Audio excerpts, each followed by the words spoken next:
Hello, sir. Hello. Good afternoon. Good afternoon in my time zone. Anyway, welcome to ALSTROEPEDIA. It's a series in my channel. We're going to talk about some interesting history. Yeah, good afternoon. Okay, so today I'm going to deliver in English, and it's been a while since I used English completely in one stream, so I hope I'm gonna be okay. Masih pagi, okay.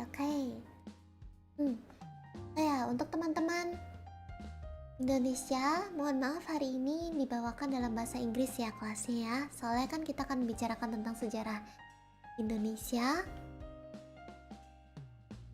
Jadi supaya teman-teman dari negara lain juga bisa ikut mempelajari sejarah Indonesia. Itu ya. Terima kasih atas pengertiannya. Bentar, headphone deh, berat.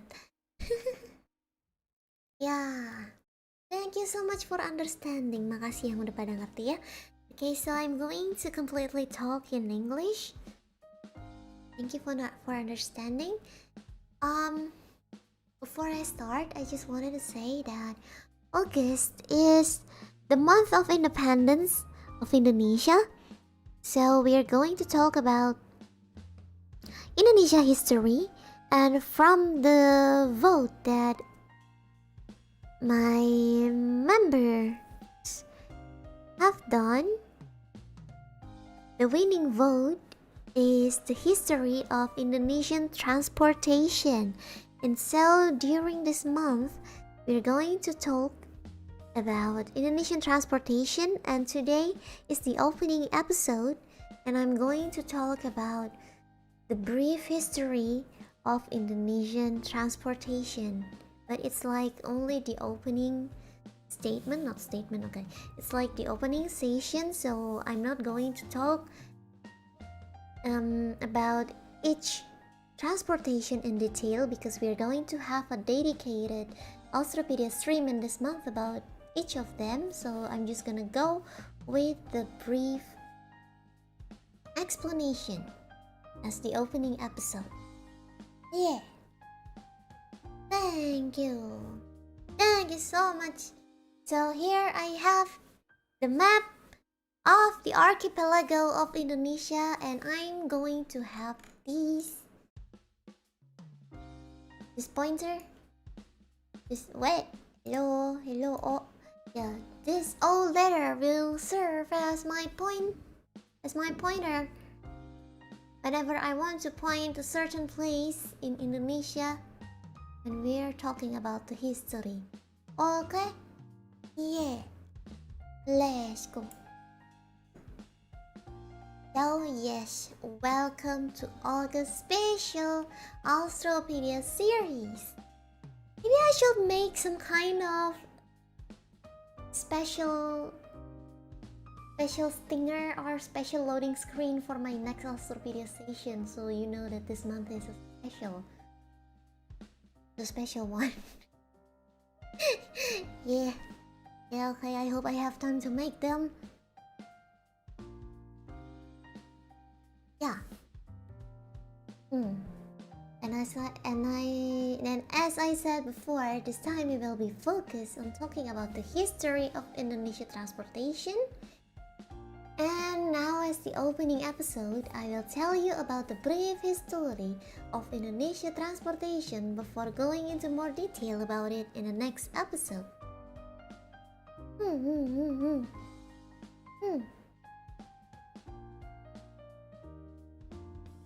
And yeah, for normal transportation routes, you might know 3 types of common transportation, of course, right?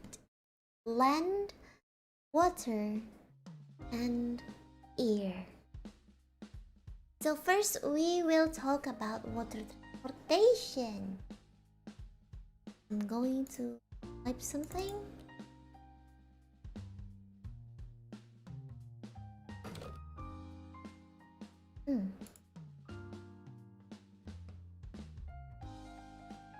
Wow. Panjang. Long. Wee, okay. Yeah, so first we will talk about the water transportation. Now, as you might already know from this map, Indonesia is a big archipelago, which means we have islands separated by large amounts of water. Think of the white background here as the ocean, okay? As the sea, as the ocean. And so, therefore, Indonesia is known as a maritime country. And from history, we always learn back then the ancestors were known as great sailors. Because of the big amount of water you can see here. Just think of the white portion as the ocean. Yeah. And one of the earliest proofs that shows Indonesia used ships and boats as their earlier transportation were carved in Borobudur temple relief. Borobudur located here in Java. Okay. Oh my god. Yup, I'm just gonna paste this here. I think I need presentation slides, I guess. Yeah. Borobudur temple located around here in Java, okay? And in this relief in Borobudur temple, we can see the Nusantara ancestors sailed using ships to a lot of places, including Madagascar, Africa. Wow. I just knew about that when researching for this episode, you know. Aku baru tahu kalau misalnya beneran bisa sampai ke Madagaskar, Afrika itu waktu zaman dulu tuh leluhur bisa sampai ke sana itu saat aku lagi research tentang sejarah ini gitu. Okay. And moving forward, I believe you guys know about a famous type of boat in Indonesia history. For Indonesian friends, I know you must be familiar with the name of pinisi boat, kapal pinisi. Okay? Use me pointer. We'll stay here. I will show you pinisi. Oopsie. Pinisi boat, a traditional boat of Bugis tribe from Makassar, South Sulawesi.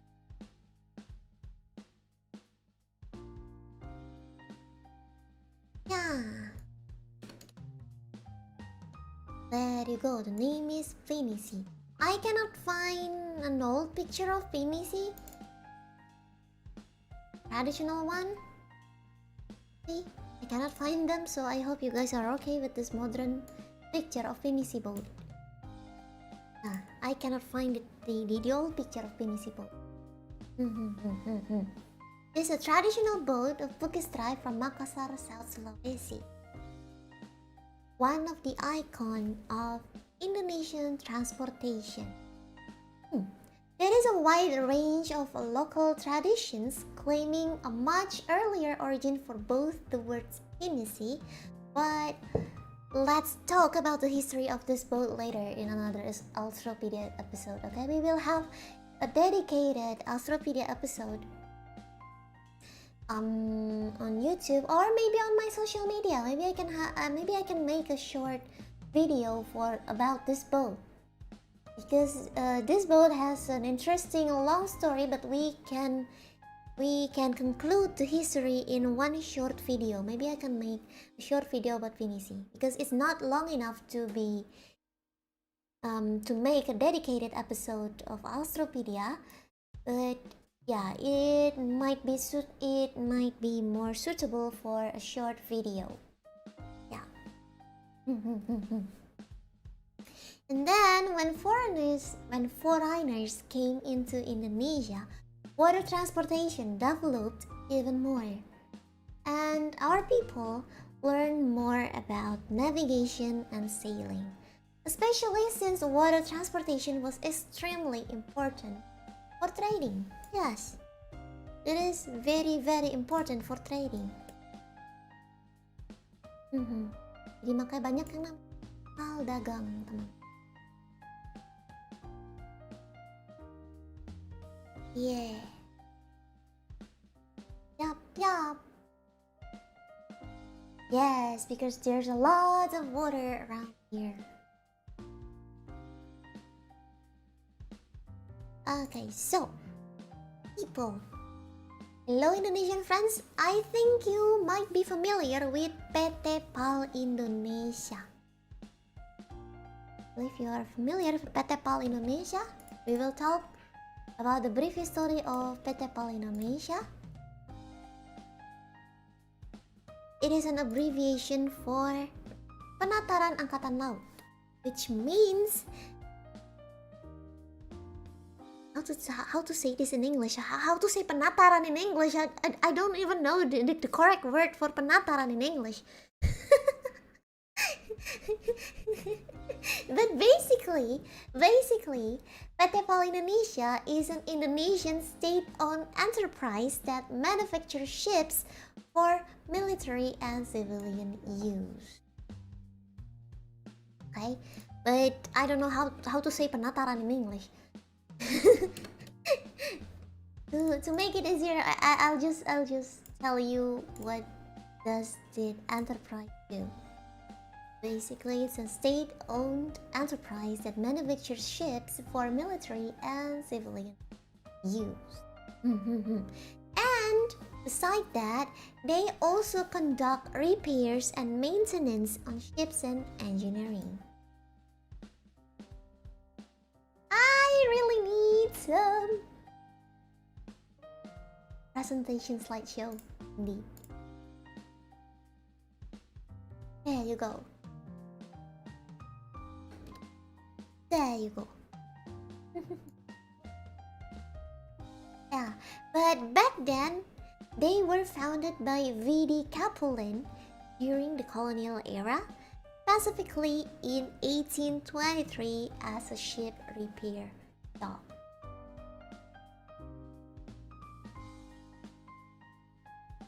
Yep. I will put it here so it'll be easier for you. For Indonesian friends, if you guys paid attention to your history teacher in school, you might be already familiar with the name of V.D. Capulin. Yeah, it was started as a ship repair shop, but then it changed its name to Marine Establishment and was established by the government of Dutch East Indies. Dutch East Indies is the name for Indonesia before we got the independence. I've heard it, but where? From your history teacher in school, I believe. Okay, so, but after the independence of Indonesia, Indonesian government changed its name into PT PAL Indonesia. There's a lot of company or enterprise from Dutch East Indies changed the name after the independence of Indonesia because they were taken over by Indonesian people. Yes! Van der Kaplan is VOC General Governor. Thank you. He's one of the infamous person in VOC. Now, thank you so much, chat.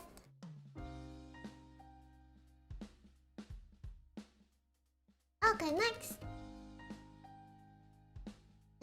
Next. Pengen haji. Bentar. I wanna sneeze. Wait a second.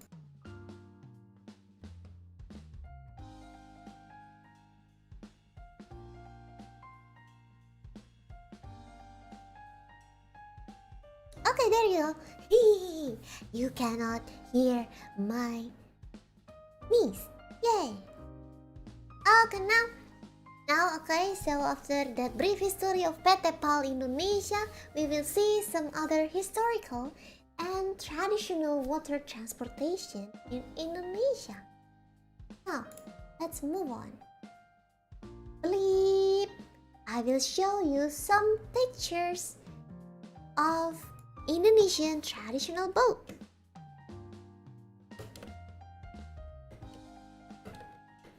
And ships. Okay, first I will show you. Okay, we already know about Venisi that I told you about before. And now let's move on to the next boat. This is called as kora-kora. Yang suka main ke Dufan pasti tahu apa itu kora-kora. Kora-kora. Kora-kora. I will show you with the pointer where this boat originally came from. It's from Maluku or Moluccas Island. Okay, so kora-kora originated in Maluku or Moluccas Island. It's a traditional boat from around here. See my pointer? Here. Around here. Okay? Now? Yes, the Moluccas. I'm just gonna copy paste this to there, to here. There you go. Yup. My pointer, please do not betray me, pointer. Okay, yeah, around here. Yeah.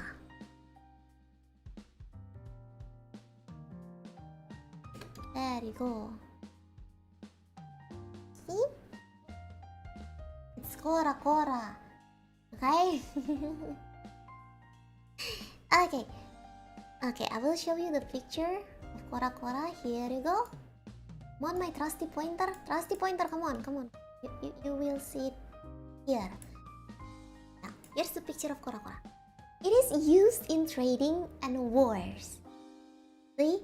Even though they look like this, they also use in wars beside trading. But the ones they were used as warships are the bigger ones. Yeah, bigger kora-koras were used as a warship when battling the Dutch at Banda Islands in the 17th century.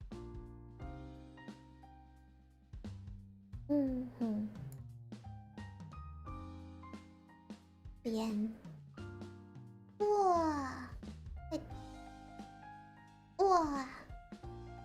Yep, they're used as warships.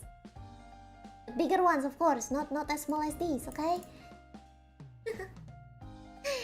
Ya, kalau yang suka ke Dufan tahu ini kora-kora di Dufan, ya.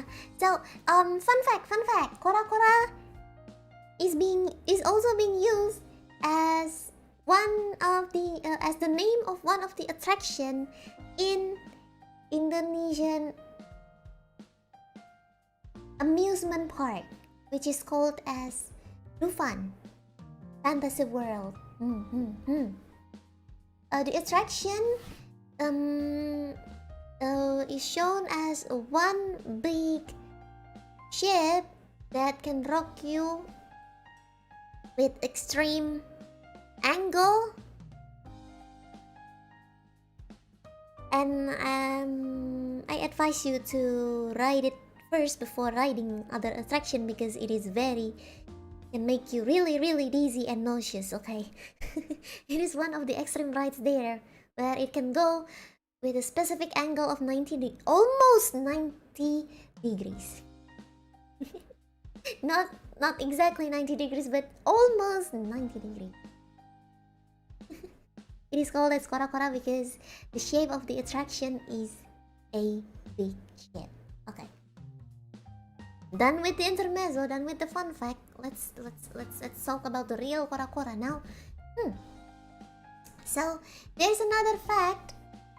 When people riding kora-kora, ever since a long time ago, the oarsmen of kora-kora will shout Mena Muria, synchronized in beat with their first paddling.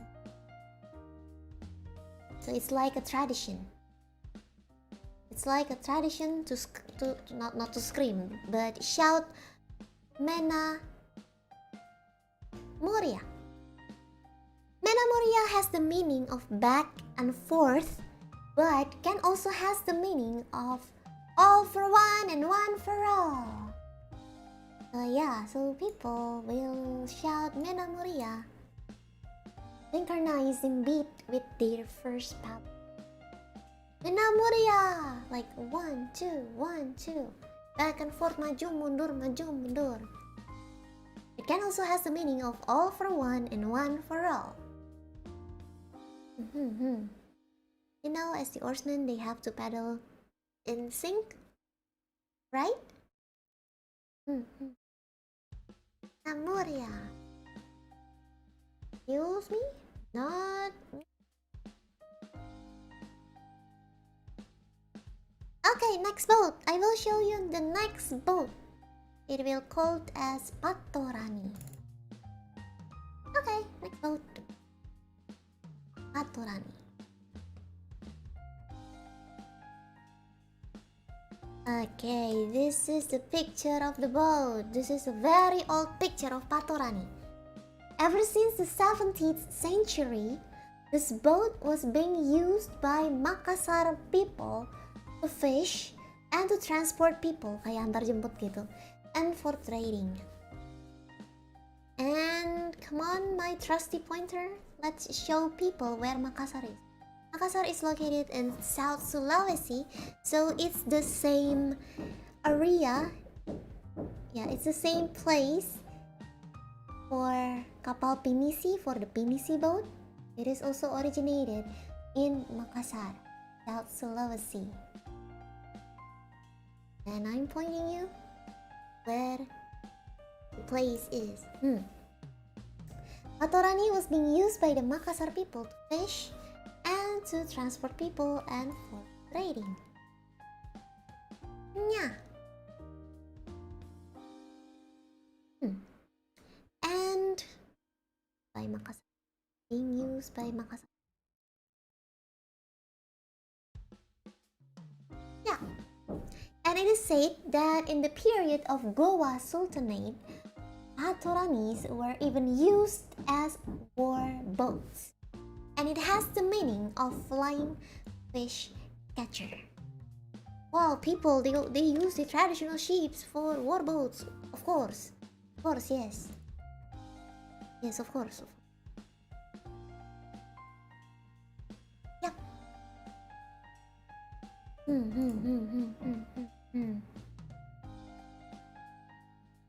Hey.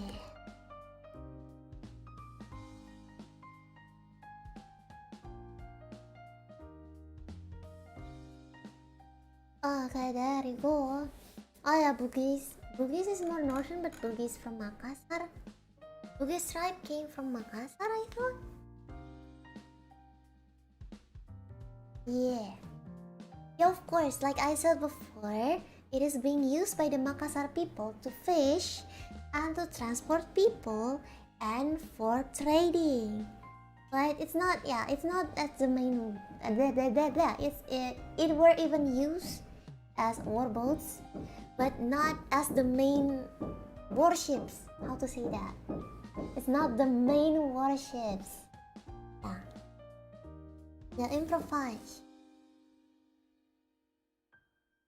Yeah. Thank you so much for the information. It's like support or logistical. Thank you. Okay. Okay, next one. I cannot find an older picture of Jukung, but here's a picture of the next boat, which is called as Jukung. Okay.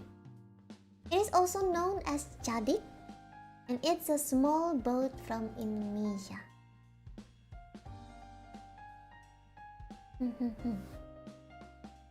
At first, these boats were used as traditional boats for fishermen, but in Borneo or Kalimantan, People use jukung as water transportation for them to do short daily trips to the school, workplaces, and even going to shop for groceries at the floating market.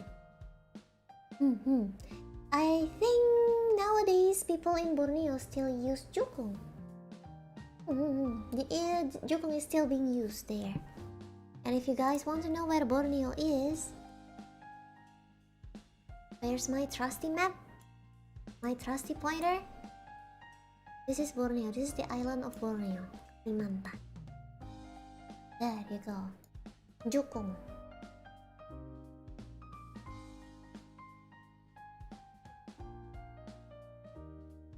Minum dulu sebentar.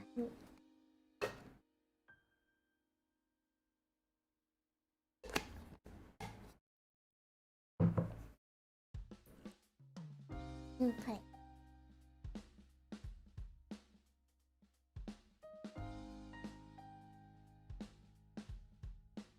Okay.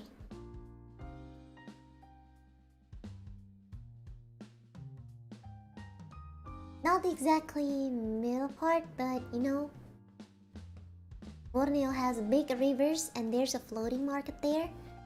And jukung is still known to being used until this period as a means of transportation.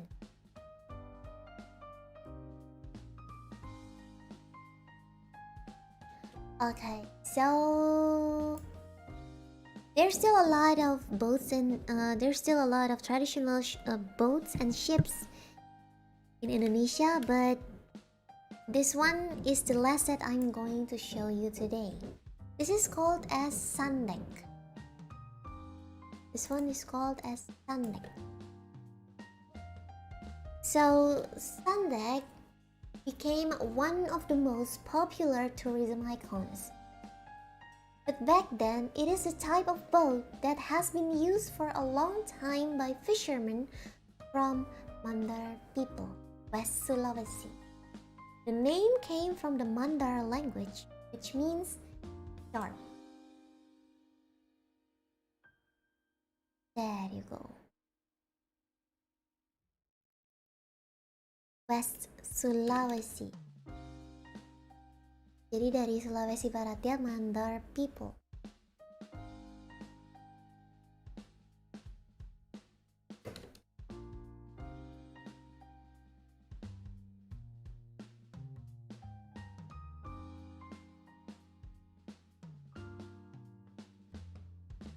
Okay. I will show you in the map. Let's make the map bigger a little bit. So this is West Sulawesi. Small part here. Yeah. Yeah, it really resembles sailboat.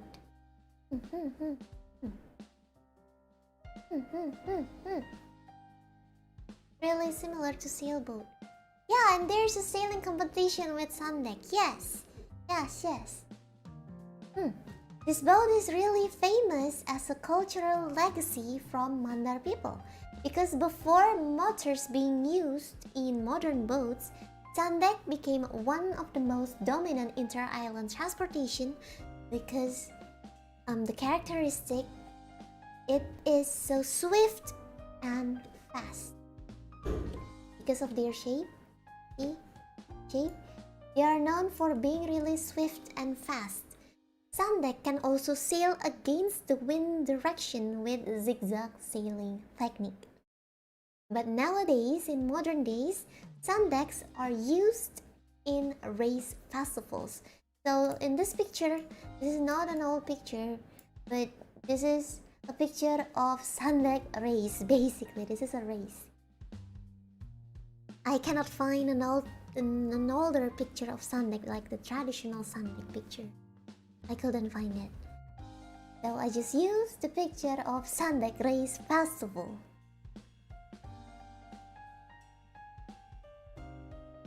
Yeah, sandek race. Yeah, it is known to be swift and fast.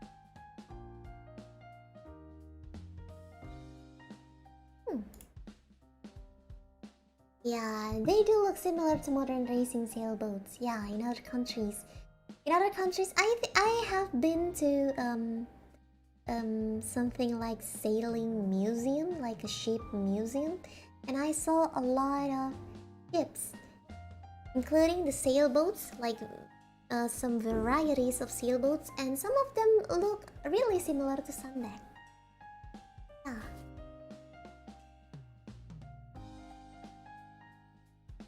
Okay. No, I don't think boats also drift. I don't think boats can drift during races. No, no, no. Yeah. Okay. So after the water transportation, let's talk about the history of land transportation.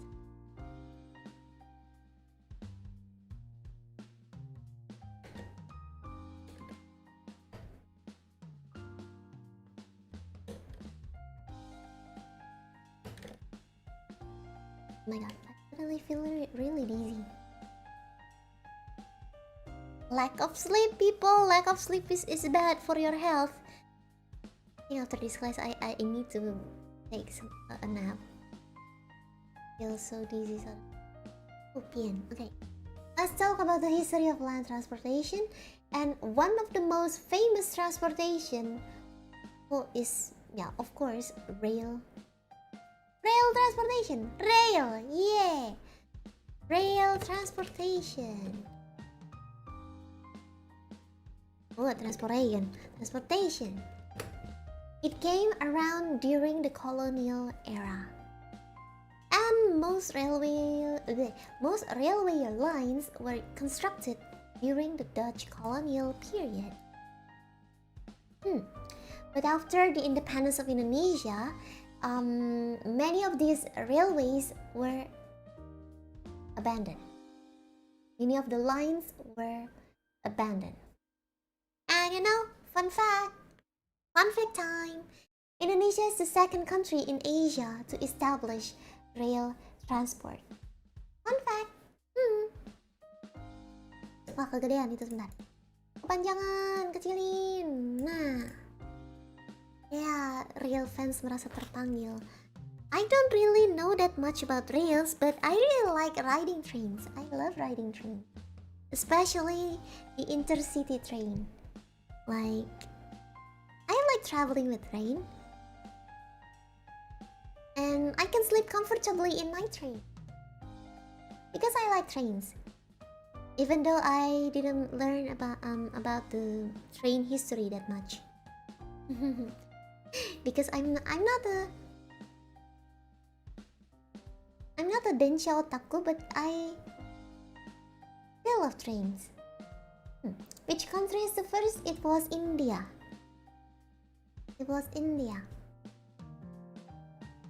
Okay, so the first railway line in Indonesia was built in Kemijen village, Semarang, Central Java, Indonesia. I'm going to give you the map and pointer again.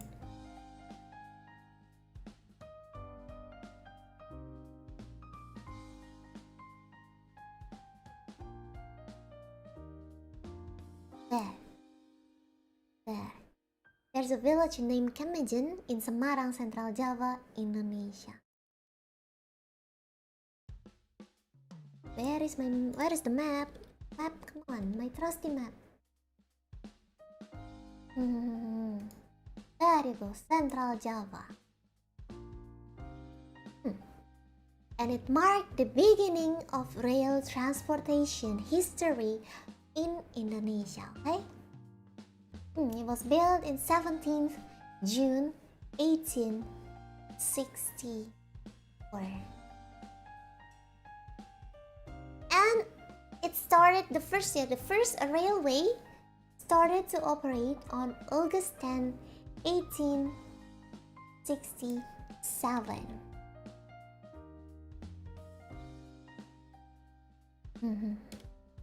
Start operating since this date.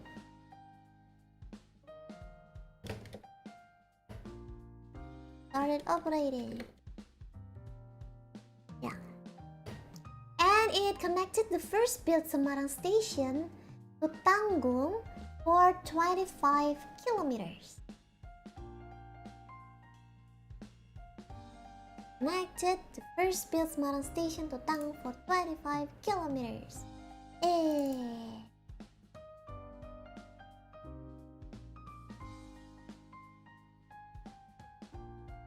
By pointer, I'm going to give you the picture when they were building the first railway line in Kemejen village. Here's the picture. The picture when they were building the first railway in Kemejen village. Yeah.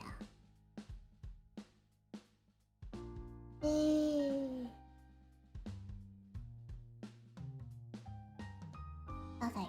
And by 10th February 1870, this railway already connected Semarang to Surakarta for 110 kilometers. See the distance? At first they only built it for 25 kilometers, and by 10th February 1870, the railway already connected Semarang to Surakarta for 110 kilometers.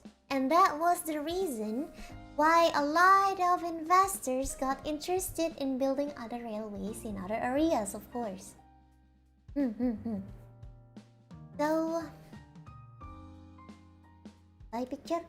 So during 1864 to 1900, the railway was developing quickly, and in 1900, it covered 3,338 kilometers in length.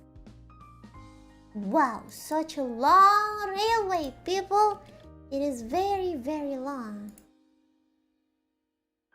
I'm sorry, for my overseas viewers, I'm so sorry if I talk really, really slowly, because I also want my Indonesian viewers to catch up and understand about the topics that I'm delivering today. Thank you so much for understanding.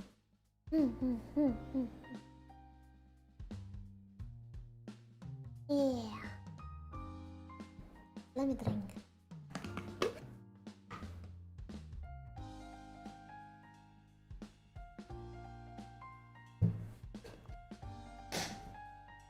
Thank you so much for the fun facts, people. Thank you for the extra information that I'm not bringing today. Yeah. And then, other than Java, railway developments were also done in Aceh, North, South, and West Sumatra, and also in Sulawesi. But the rail network development in Indonesia from 1875 to 1925 basically divided into 4 stages. And here I'm gonna show the 4 stages because it's between the period of years.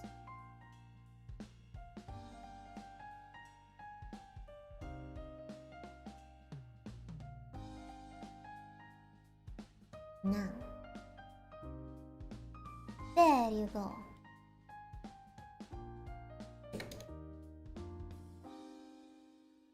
There you go. These are the 4 stages, but we will talk more in detail about this in another Alstroepedia episode dedicated to this rail transportation topic, okay?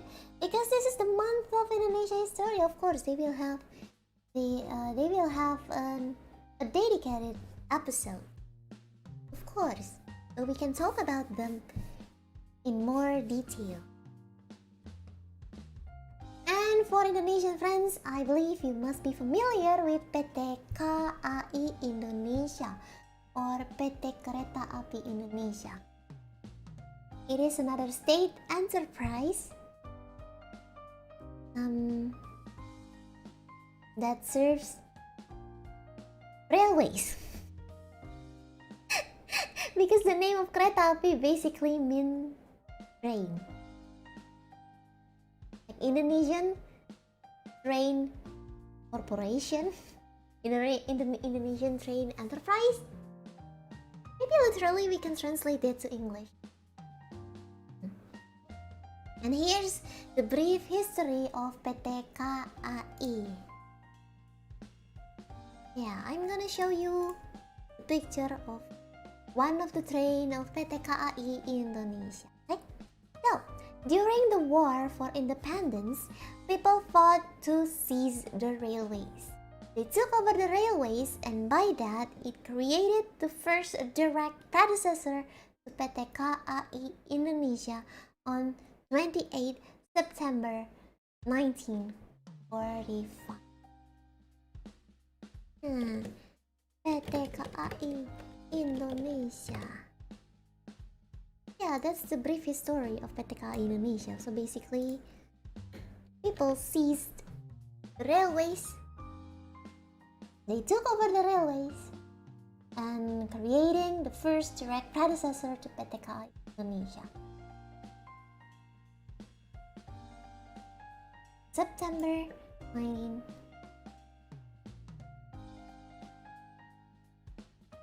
And this date, 28 September, not the 17 June 1867 one, yeah, it is regarded as the birth date of Indonesian Railways and commemorated as Railway Day every year.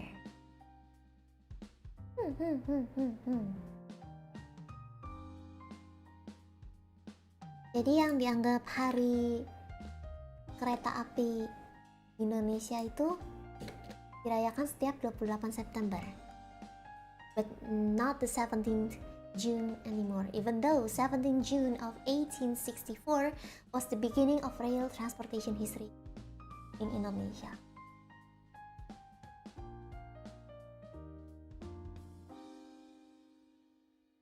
Seize the railway.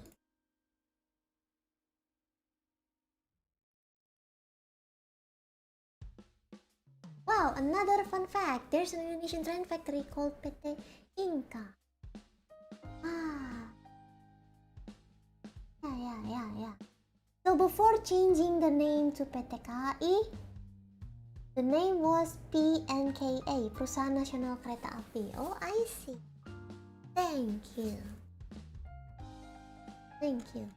Yeah, I'm just telling you about the brief history. So I'm not talking about this in detail because we will have a dedicated episode if you want me to talk about it in more detail. Now let's move on to other historical and traditional land transportation in Indonesia. Some pictures. This is beca.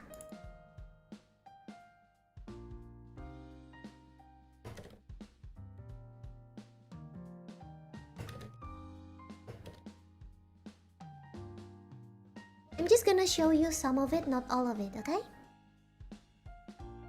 I will show you some of the most popular ones.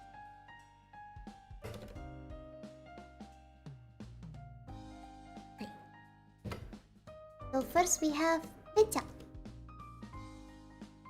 Now, it is said to be used in Indonesia ever since 1936.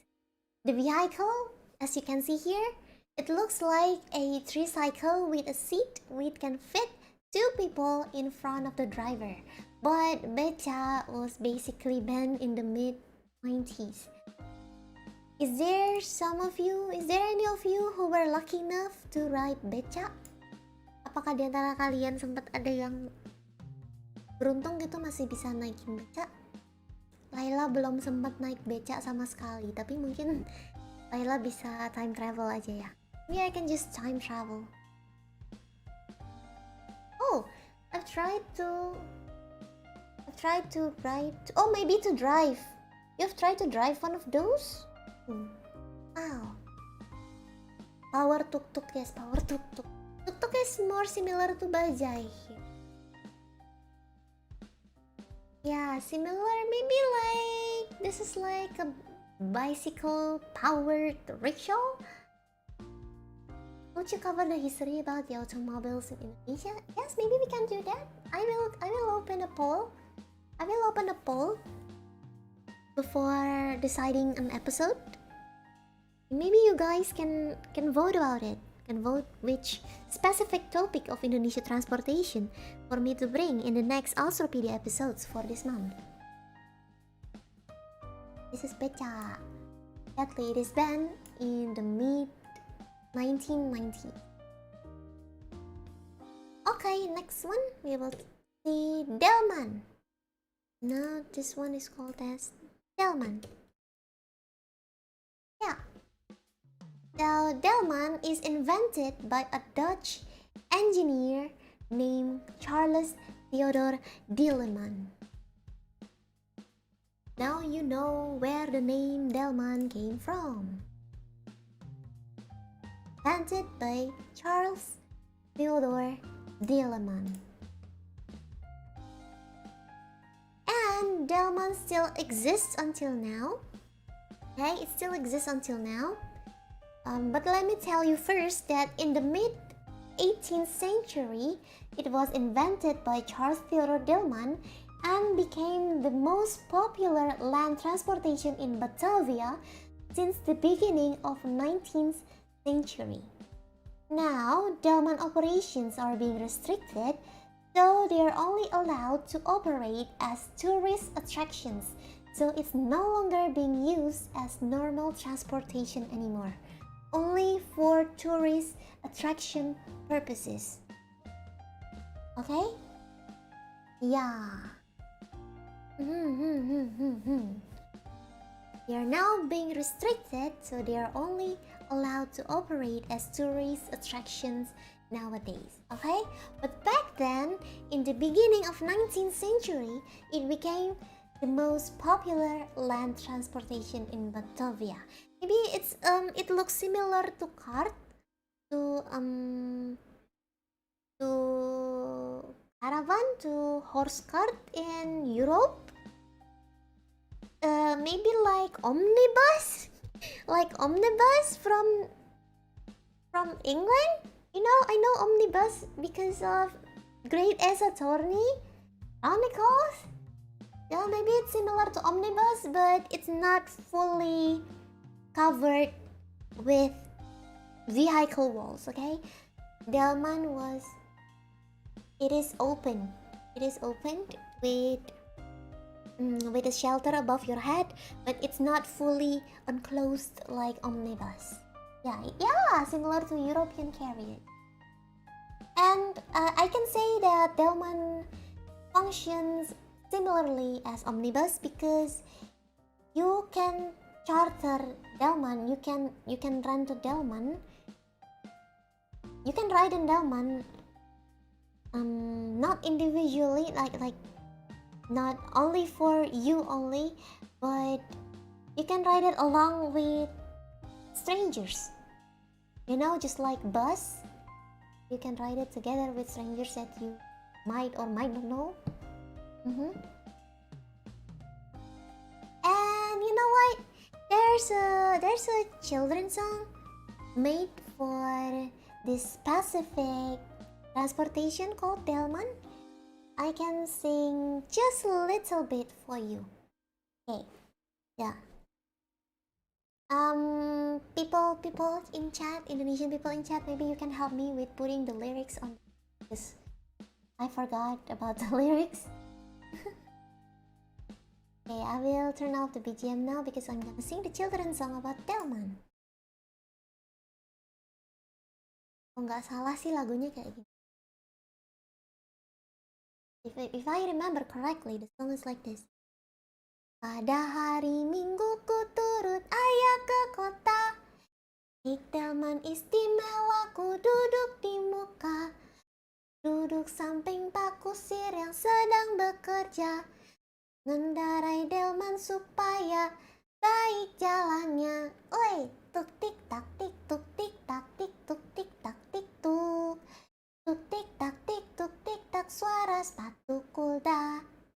Itu. So the story about the song is about a kid, a child who will go to downtown with their father, and their father bring them to ride on delman, and he likes the sound of the horseshoe when the horse were running and pulling the delman. Yeah. Yeah. Oh, thank you. The song is cute. I feel I've heard this somewhere. I'm not, because it's a popular children's song, I think. And maybe the melody is kind of similar with the children's song from other countries. Is Delman and Andong same? I think it's different because Andong has 4 wheels and Delman has 2 wheels, if I remember correctly. Similar but not the same. Andong has 4 wheels, I think. Duduk di muka Pak Kusir, bukan, duduk di samping Pak Kusir. Aku duduk samping Pak Kusir yang sedang bekerja. Walaupun di lagunya ada yang salah ya, kan lagunya bilang Pak Kusirnya mengendarai kuda, padahal enggak, Pak Kusirnya duduk di belakang kuda.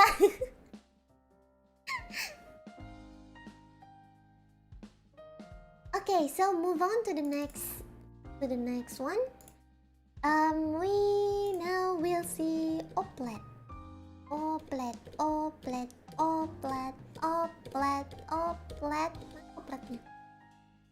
Nah, ini oplet. Now we will talk about oplet. Another historical transportation, a historical vehicle. Oplet. Oh my god! Oh my god, my connection. Oh my god. Connection, why? OMG connection. But I am back, no worries. I am back and alive. Now before you say Okaeri, I will say Tadaima! Tadaima! OBS is nakal. OBS is being naughty again, boys. Okay. I will talk about oplet from the beginning, okay? The car or vehicle that you see in picture here is called as oplet. Since 1930, people in Jakarta have known oplet as a means of transportation.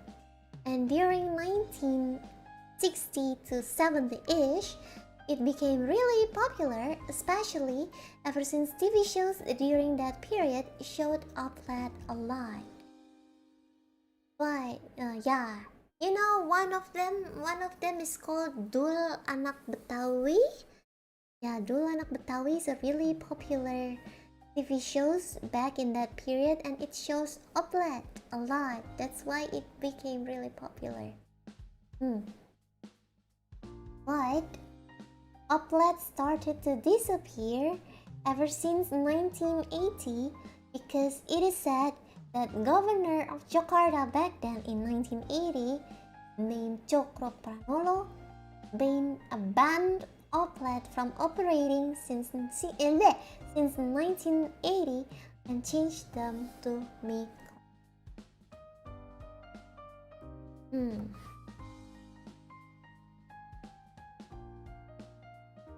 There you go.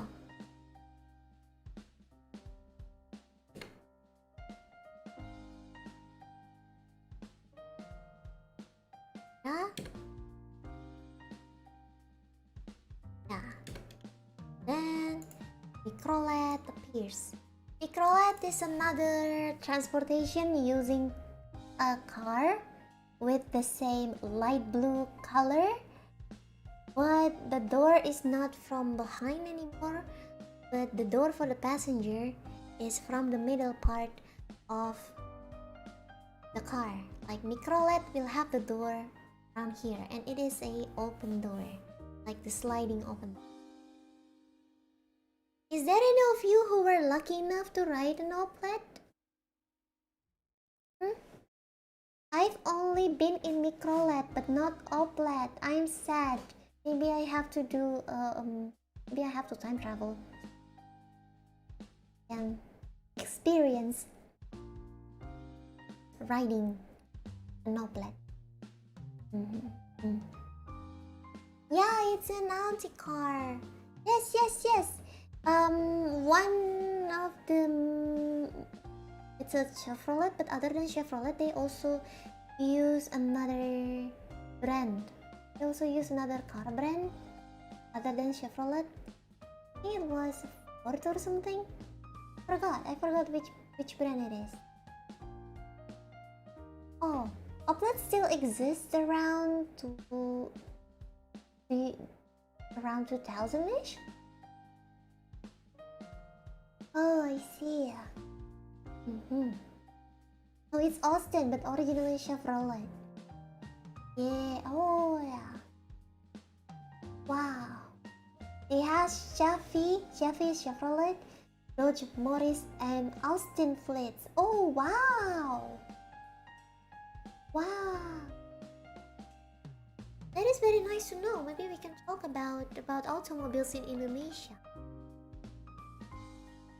Sometime around this. Oh my god! 1 hour has passed. So let's do this fast, guys, because we are going to move to the air transportation now.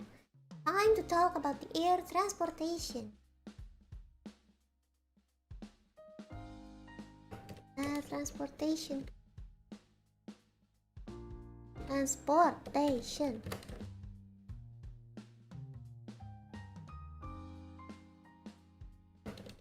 There. Wow, yeah. This is just the sample of the plane, but I'm gonna hide it for now. Oplet is easier to pronounce than Chevrolet for the local. Oh yeah, Opulet, Chepurolet, Oplet. Hey, okay. So my favorite transportation is air transportation, and as you may know, Indonesia, as the largest archipelago country in the world, is really dependent on air transport now, because air transportation serves as a critical means of connecting thousands of islands in Indonesia. Chevrolet, Oplet. Next. Okay. But aviation service in Indonesia was pioneered in the early 20th century in the colonial Dutch East Indies. Jadi masih zaman Hindia Belanda.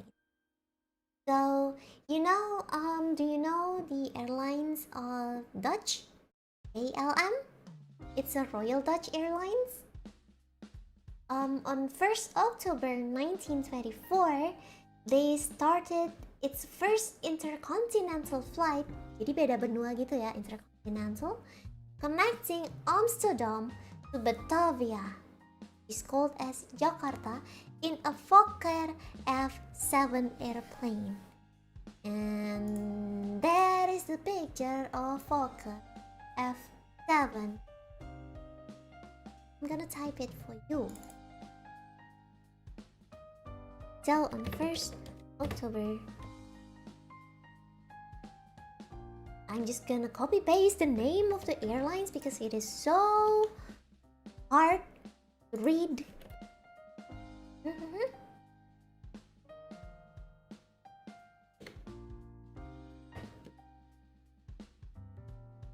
Jadi pertama kali KLM mencoba penerbangan antar benua itu pertama kali ke Indonesia. Ada yang pernah naik KLM kah? Di sini aku pernah naik 1 kali. I tried flying in KLM and I got the house figure, which has some kind of drink inside the figure. It is so cute. I like it. I really want to be in another KLM flight just to get that house figure.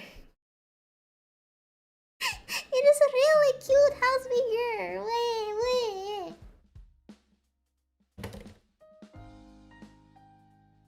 Amsterdam.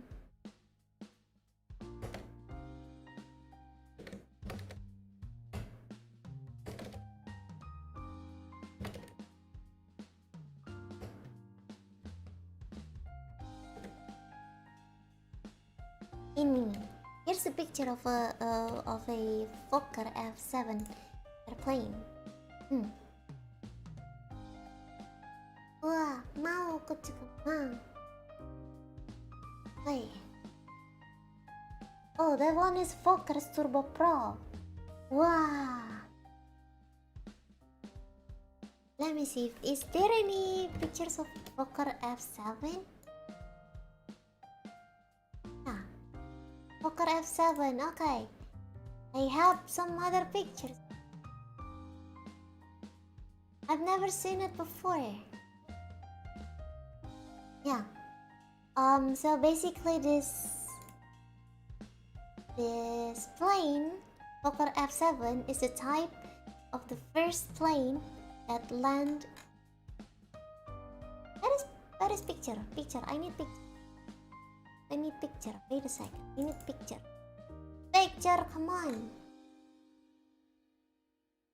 Picture.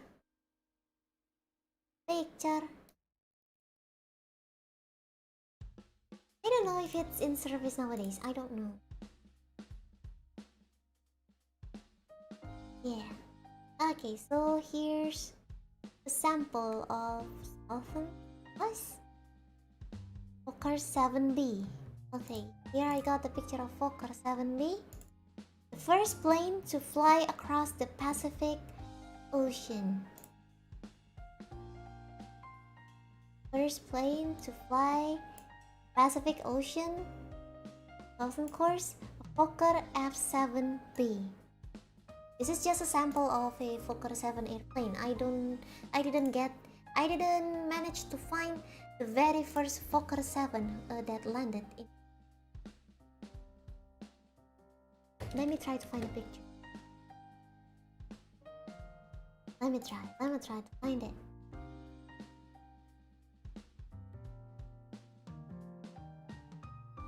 Is this the one? Oh, okay, I found it. People, I find it. Wait a second, let me add the picture. Okay, so there's a picture. Wait. Yeah, okay. Wait a second. Okay, there's a picture when they're trying out KLM Fokker F7 from Dutch to Indonesia on 1st October 1924. So this is the picture from back then when they trying the first flight. And they're trying the maybe you can say the inaugural flight to Indonesia from the Dutch. Huh? Okay. While you were looking at this picture, let me tell you, by September 1929, KLM had started regularly scheduled service between Amsterdam and Batavia. But until the outbreak of Second World War, this was the world's longest distance scheduled service because the route connected Amsterdam to a lot of destinations, including Medan, Palembang, Batavia or Jakarta, and Bandung. Until before Second World War, this was the world's longest distance scheduled from Amsterdam to Batavia. Yeah. How long that trip from Amsterdam? No, let me check. How long did it take Fokker 7 to fly from Amsterdam to Batavia? Let me see.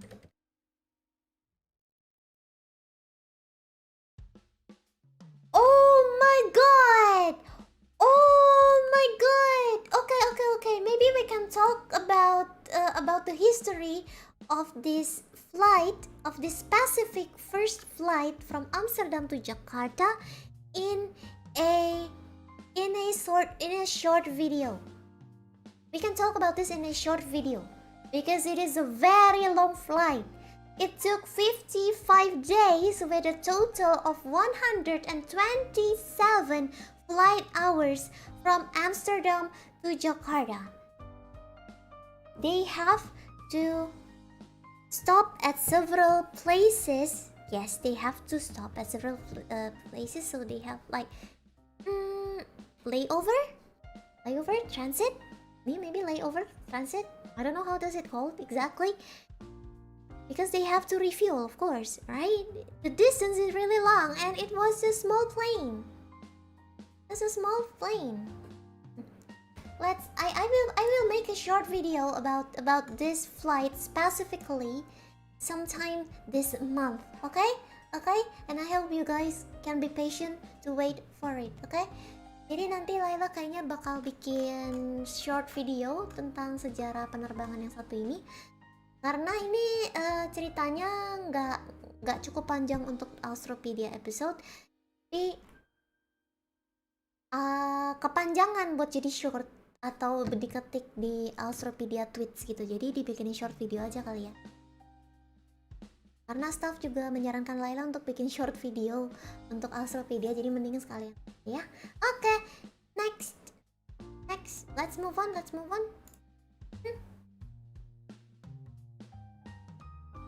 Okay, so long story short, OBS decided to give up.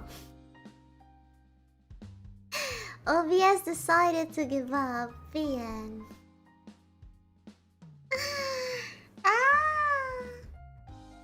Come on, OBS, I know you're a good boy. Please be a good boy, OBS. Thank you. Tadaima. Okay. Tadaima. Okay, continuing from the last part, we have talked about this was the longest distance scheduled service until the outbreak of the Second World War.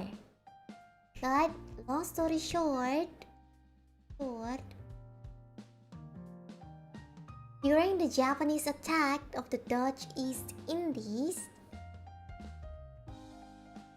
Oh, sorry. So before that,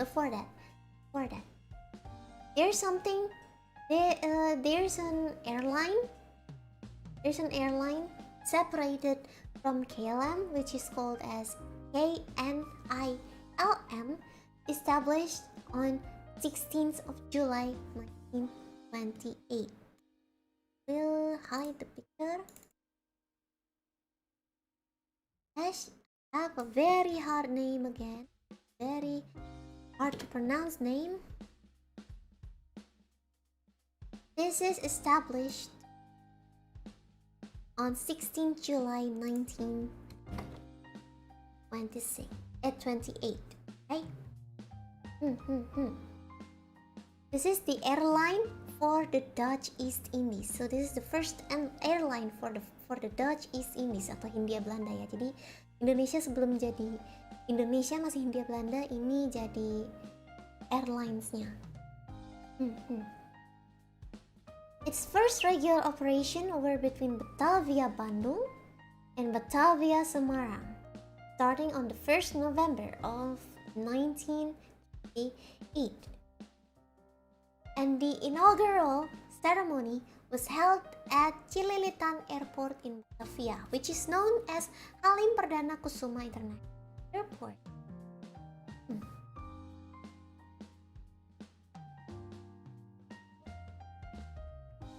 Yes. There you go.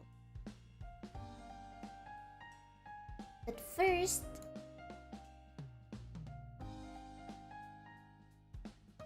regular operation.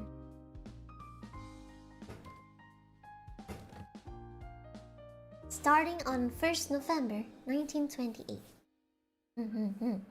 And then the service were gradually expanded to include the other islands with destinations of Palembang and Medan in Sumatera.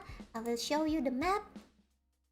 So the service at first, the first regular operations were between Batavia, this small part here. Make it big. We'll make the map. So first they started from Batavia to Bandung, basically around here. From here to here, okay? Not that far when we are looking on the map, but actually it's pretty far.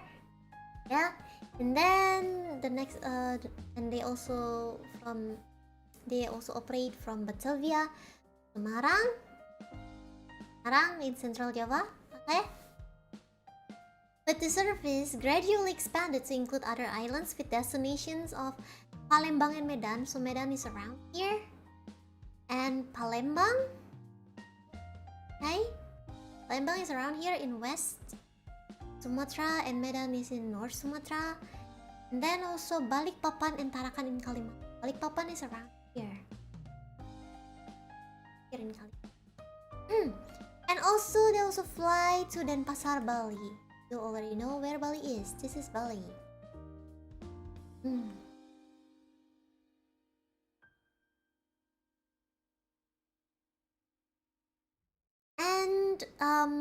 back then the inaugural ceremony was held at Lilitan Airport. Yeah, but now it is known as Halim Perdana Kusuma International Airport. Halim Perdana Kusuma now serves as for the domestic flight in Indonesia and also for some military official flight. Okay, bye pointer. Goodbye map. Then long story short, Japanese attacked, and this KNILM was utilized for evacuation flights and transport of troops. Because after that they cannot operate in East Indies because of World War II.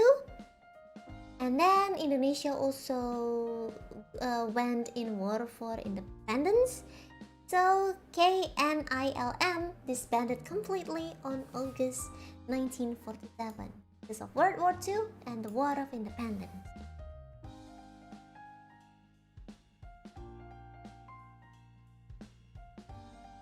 And its remaining assets were transferred to KLM, which created the Interinsular Service. Okay. I will talk about it in more detail in a dedicated ALSTROEPEDIA episode, just like I said before with the previous transportation service.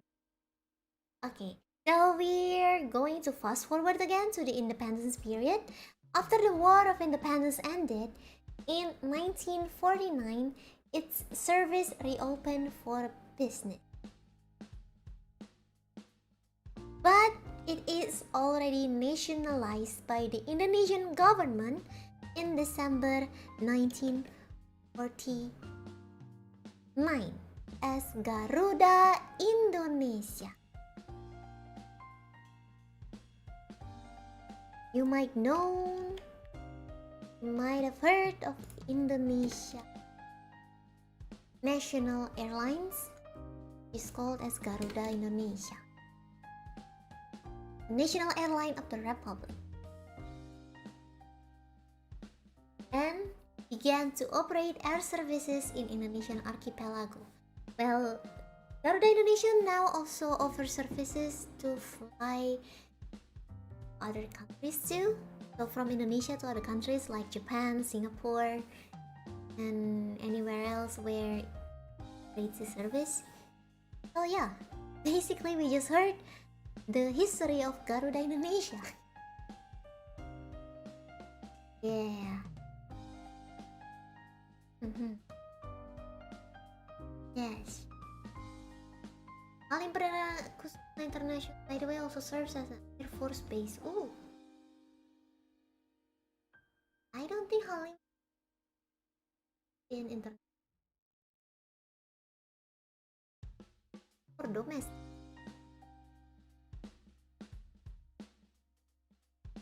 Yeah, and by this, we have ended the opening episode for today. Yeah. Jadi udah selesai situ kan brief history doang. Yeah, so that with this topic, we ended the opening episode of Indonesia Transportation History, and we will talk about the transportation history of Indonesia in more detail on other Alstroepedia episodes that will be coming in this month. Specifically, we will talk only about the transportation history in Indonesia, of course. Some of you, I see you guys are interested in the automobiles, some are interested in airlines industry, and some of you are interested in railways. So yeah, we will have a vote. We will have a public vote, so it's not only for the members. I will open a public vote so you guys can choose which episode Alstroepedia that we will talk about in the weekend. Yay! I hope you enjoyed the evening episode today. And it's time to say Alstroemeria! Oh, before that, let's open the open discussion. Let's open the open discussion. Open discussion time. Let's talk about some fun facts. If you guys have some fun facts or to add more details to my to the topics in today's stream, feel free to do it now. Feel free to spoil us with some fun facts or trivia about Indonesia transportation history. Yeah. Aviation and AAI are interesting. Yeah. Don't forget about the sailing too. Facts about bus history. The oldest bus transport company which exists until now is NPM, Naikila Perusahaan Minang, since 1937 and still operating today. Wow, this is the first time I ever heard about that transport company. Yeah.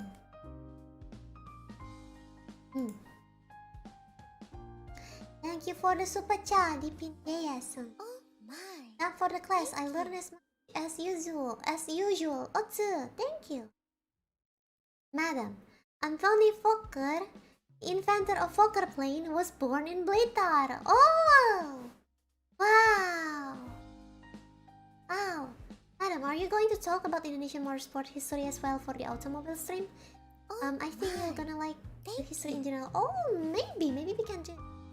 Thank you for the donation, Eden Exile. Thank you for the stream, Layla. Thank you for the boba. Obrigado. Oh gosh, people, you still haven't found the secret Streamlabs donation alert, I believe. Okay, so first hint, I will give one hint in each stream. Okay, so the first hint is it is a quiet, complicated, and detailed numbers. Okay, quiet, detailed, and complicated number. Yay.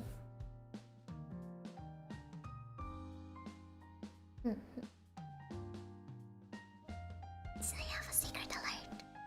I have like 3 more secret alert for Kiara, Laika, and just a funny alert. Yeah. Tennessee ship is the same with Mississippi. No, it's not the same as Mississippi ship. It's not the same Mississippi boat. I think it serves in a river, in Mississippi River. It's like a steamboat, I think. While Tennessee ship, it's for sailing. Letak Palembang gak disalah, madam. Oh my god, I'm so sorry.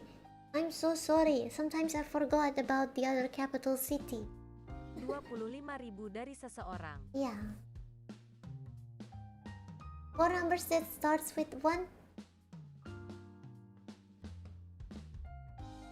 No. Terima kasih seseorang atas donasinya. Yeah. Okay. I will end the open discussion time in 2 more minutes. Oh iya, Selatan Sumatera. Kenapa aku malah di... Oh iya, Selatan ya. Palembang is in South Sumatra, not in West Sumatra. Oh my god. I think I switch between Palembang and Padang. I'm so sorry. Oh my god, my brain. Why you remember Palembang as Padang? Oh no. Yeah, itai. It's very itai to my brain. Pikun time. Hi. Yeah.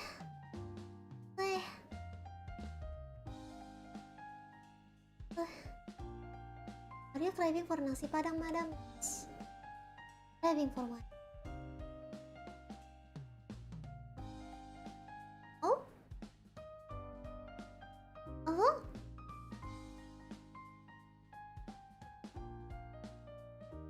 Oh? We all need some sleep now. Yes, I need some sleep. I haven't slept properly for the past few weeks. I've only slept for like 4 to 5 hours a day. It's not enough for me because I need 6 to 8 hours a day. But I only sleep for 4 to 5 hours a day, including the naps.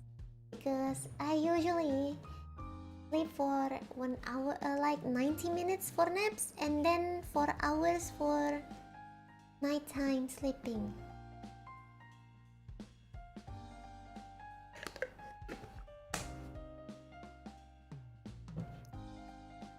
Oh yeah. So we have this thing called getek in Jakarta. That's basically a mini hand-powered boat to cross the river. Yeah. I like to ride getek and pretend I am in Venice.